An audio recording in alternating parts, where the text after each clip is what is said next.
Welcome, one and all and one, and probably the one viewer that we've got looking at this video. Welcome anyway. About 2 years ago, when I retired, I was wondering what on earth am I going to do with my time. I wanted a hobby of some sort. So purely by chance I was at a car boot sale, and there was an old valve radio on one of the stalls. And I thought, that's it. I'll waste my time away resurrecting all these old radios. So to that end, I transferred what was a storage shed. Sorry, it's highly equipped electronics laboratory, otherwise known as a garden shed, into a small workshop, and I'll do these resurrections on these old valve radios, or certainly vintage radios, be it valve or early transistors, some of the old sort of PMP stuff, all the rest of those. So that's where we are. I just thought I'd give you a quick tour of this amazing workshop facility. Over here in that corner I've got my trusty laptop and the all-important telephone contact with the outside world.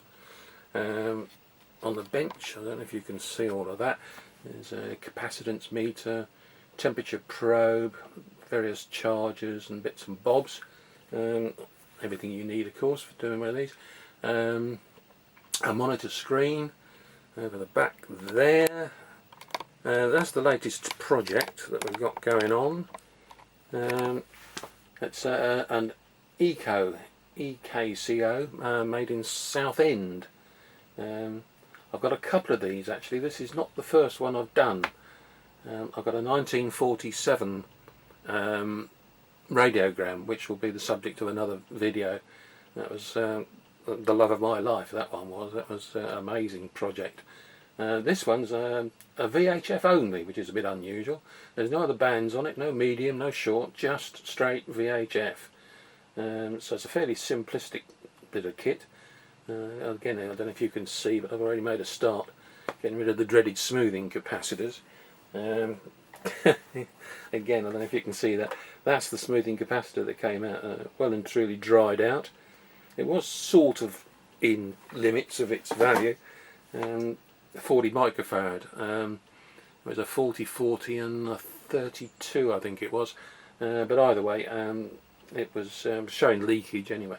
So out it came. And we've replaced it with some newy ones, and so far it's looking pretty good. The results well within spec. I've got the printout from Radio Museum. Marvellous. As yet they've come up with every single circuit diagram that I've asked for, and it's all free service. I don't know how they do it, but excellent, really good. Various bits of test kit up there. I've got a watt meter, USB charging ports. I couldn't run to a Variac, so what I've done is I've put two sockets in series with various wattage light bulbs that I can put in there, and then plug the kit into the load on the left hand side there, and then by changing the wattage of the bulbs I can change the droppage and the voltage that's supplied to the set. So that's all good. Further around, there we go. We've got the trusty oscilloscope, bit of an oldie worldy one, but does the job. And I've also relayed the security camera so I can see who's coming and going. If I'm out here on my own, at least I can see who's out and about. But that's basically it. Test amplifier up there. There we go. So I can tap in and drag audio out to check the output stages, blah blah blah, preamps and all the rest of it. And then next to that I've got an old Bush radio, which I use as a reference. It tells me how strong the signal is, because that one works very well. Very well impressed with that. so I know if I can get it on there, I should better get it on the ones that's on the test bench. Because medium wave, of course, these days is pretty ropey during the day. It lights up a bit at night, but during the day there's hardly anything. And apart from that, I've got loads of storage and bits and pieces. Let me just pause that a moment. Okay, so there we go. That's again, that one on the end. That's an Eco on the extreme right. I'm just parting that one. The cabinet on that was absolutely rotten, full of woodworm. So I'm using that for bits as the one next to that. That's under restoration. It's not bad. It's working. One or two, a bit of distortion on the audio, so I need to be looking at that. I've got up there a satellite receiver so I can get some entertainment out here for a cold winter's evening. Old projection TV set up, and various assorted junk for the want of a better word. And then on this side I've got all my spares, all the patch leads, parts and more bits and bobs. Down there, more parts, more bits to be working on, and also further down there's this bunch of old radios. I had an email from Keys Auctioneers to say that they've got some vintage radios up for grabs on one of their auctions, so I thought, yes, winter projects. So there'll be, again, probably separate videos or whatever, just to show the progress we're making on some of those. There's some cracking ones amongst those. So Marconi, there's Sunquit, never heard of them at all. Not quite certain who the mother company for that one is. But there's all sorts in amongst that, GECs and Viadors and you name it. So that's going to be fun. There's also a reel-to-reel tape recorder over there. There it is. Again, work in progress. Does work, it's fine. But there's a problem with the tape take-up. Probably belts, but that's to be investigated. So loads of work for the winter to be cracking on with.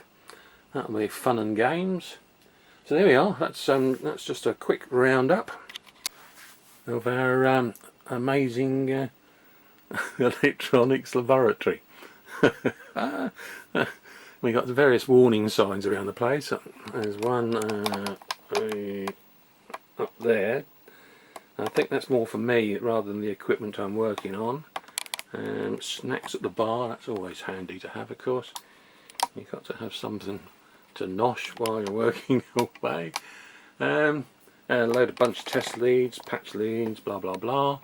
Over there, all the lubes and cleaning materials and bits and pieces, as is what you need for these sorts of jobs. You never know what you need until you need it.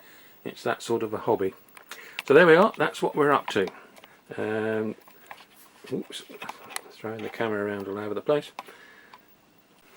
So that's the wrap up for the garden shed stroke laboratory, and we'll be doing some odd videos from time to time and try and not make them too boring, just anybody who's interested to see the progress on these all these old sets. It's always nice to see. That's what the buzz is, I think. So the buzz I get anyway, when you can finally switch the thing on and it springs into life. Or actually, spring into life is probably the wrong word to use, because these are all valve operated. So you have to wait for the little bit of wire to heat up and start emitting electrons before you can see what's occurring. But that's all good. It's all part and parcel of it. You've got to try and preserve these things. I mean, once they're gone, they're gone. There's no way, there's not coming back. So the more people who get involved in restoring these sets, for my money anyway, is so much the better. So that's the end of this video. Hope you enjoyed it, and there'll be some more little bits and pieces coming along in due course.